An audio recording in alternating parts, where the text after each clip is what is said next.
Here we go again. Vlog 119. 119. Holy shit. Hey, it's me, Jaime, the shut-in cartoonist, musician, vlogcasting still relentlessly from the Tortilla Press World Headquarters or elsewhere. I'm planning on, as soon as I get my bike back, I'm planning on taking this on the road again. You know, I mean, not on a bike tour. I'm just talking about somewhere else. You know, like I have done here in the past. I'm having my third cup of coffee here. It's almost 1. No, it is 1. It's 1 o'clock in the afternoon. I've been busy this morning. I had laundry. I had a scan in a illustration gig I did.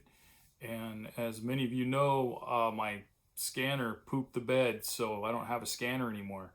So what does that mean? That means I have to, well, I don't have my bike with me, so I have to get in the car and drive to the other side of the island and go to a FedEx. They used to be Kinko's, but FedEx. And you could do it all from their Xerox machine or photocopy machines, which is pretty cool, actually. It's interesting. Yeah, I make a photocopy, a really clean one. Then I pop it back in there and then just hit a JPEG scan and send it back to me, to my email. And then I bring it up on my computer and put it on Photoshop, clean it up, and send it off to the client.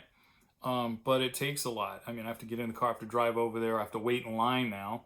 They've taken out some of their machines. Then upon getting in there, I have to, you know, do all that stuff. And then I get to leave and drive all the way back. And yeah, it's a bit of a process. It's probably added an hour plus onto what used to take, you know, however long it took me to scan it. I can do all of that like in 10 minutes. Scan it, clean it up, and send it. So, didn't sleep too well either. I got a, sorry, putting my coffee down. Okay, we're already 2 minutes into this bullshit, and I'm absolutely, I told you nothing, other than what's going on in my life. And the reason why I'm doing today's episode, which is amazing, again, 119. I mean, I was only going to do this for as long as we were shelter in place. And I thought, honestly, I thought it'd be like a month. I didn't think it would be, you know, I mean, I've done this 119 days, but I started 3 weeks late. So we've been in, you know, shelter in place a lot longer than that. But today I'm going to talk about something that kind of predates the internet here in a way, and the way it does.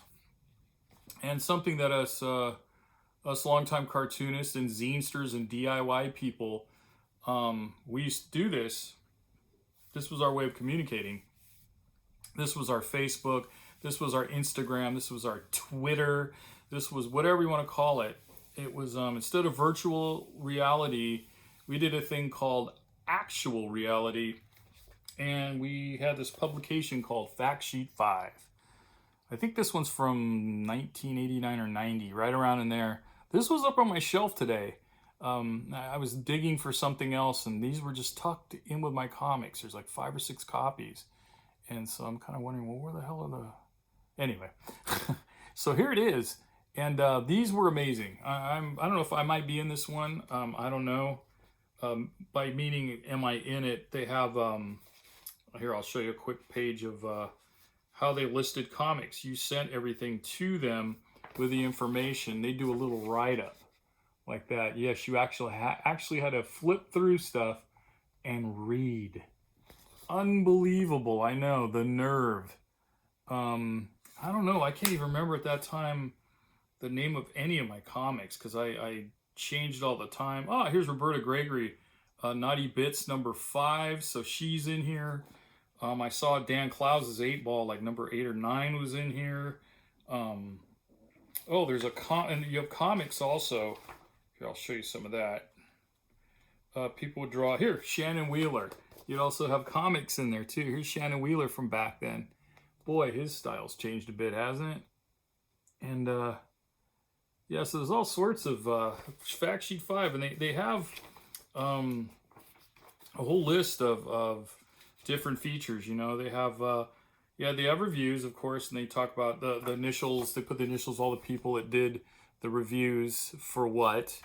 And the sections are the editor's choice. There's comics and humor, B-movies, arts and letters, mail art, personal zine, sex, food and health, spirituality, work, travel, sports, hobby and collecting, science fiction, technology, community. It just goes all the way down, all the way on to also rants and cranks, music, punk, and queer. And there's also global mail and food for thought in part. It was just a really encompassing. It was international too. It wasn't just the Bay Area or even California, the United States. This was international. I actually made some friends through comics and zines through this that live in Great Britain. There was a guy in Mexico that I lost touch with. There's another dude from Tasmania, but he lived in Sydney at this point, and he passed away. But man, his work was great. But I made friends with these people, and there's a lot of the guys from and gals from like the White Buffalo Gazette, and there was another zine that we all met through here and through that. It's how I submitted to some work to White Buffalo Gazette. I believe it was through Fact Sheet 5 first. My friend Johnny Bruton, actually I met Johnny through my friend Francis and I found Candy Corn Jackhammer, a zine he used to put out back in the 80s. And we saw one copy in the People's Boutique, whatever that is, People's Store, whatever it's called. Not the People's Store, it's in Bolinas.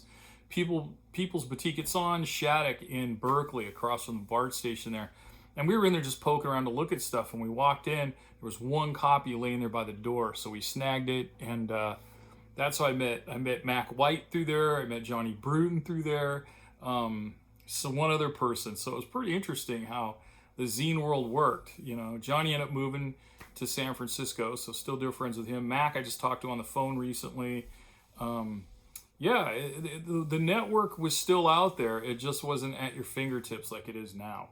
So now I can just go on Facebook and watch everybody piss each other off, on the daily with, the COVID, the masks, and everything from people's opinions on Black Lives Matter. In fact, there's a dude that I don't know him, but he's from an old neighborhood of mine, and he's a couple years younger, and he's friends with people that are a couple years younger than me, but he is pretty blatant about his feelings. I'm just bringing this up because it just occurred to me about defending the Confederate flag. I mean, he has his big splash page as a Confederate flag, and then the little picture you can have your face or whatever, and he has another painting of Confederate flags and stuff. And I was just like, first I looked to see if we were friends, and I found out we weren't on Facebook, so I didn't have to douche that guy. But it's just incredible how tone deaf and idiotic people are. I mean, I started to read his manifest about the real reason of the Confederate flag. It isn't slavery. He missed the point. So clearly, I guess if you believe in religion and if you believe in God, I guess when God made him, when he handed out brains, this kid thought he said trains and he missed it. So there you go.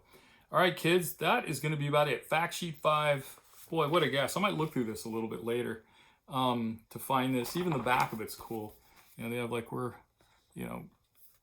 records and stuff, 7 inches, LPs, all that stuff, CDs, It was really Maxi CD, whatever the fuck that is. Anyway, the Fact Sheet 5. That was Discord Records out of Washington, D.C. Awesome. But anyway, this is, I remember the P.O. box is near my old P.O. box. We both shared the Haight Street post office. All right, everyone. That's it. If you have to go out today, which I've already done, please mask up, wash and sanitize those hands frequently. Try to keep your distance away from other motherfuckers so you don't get sick and get them sick. And what you can do is, better yet, just be kind to yourself and be kind to others. And this should all work out smooth. All right, everybody. Thanks, and I will see you next time.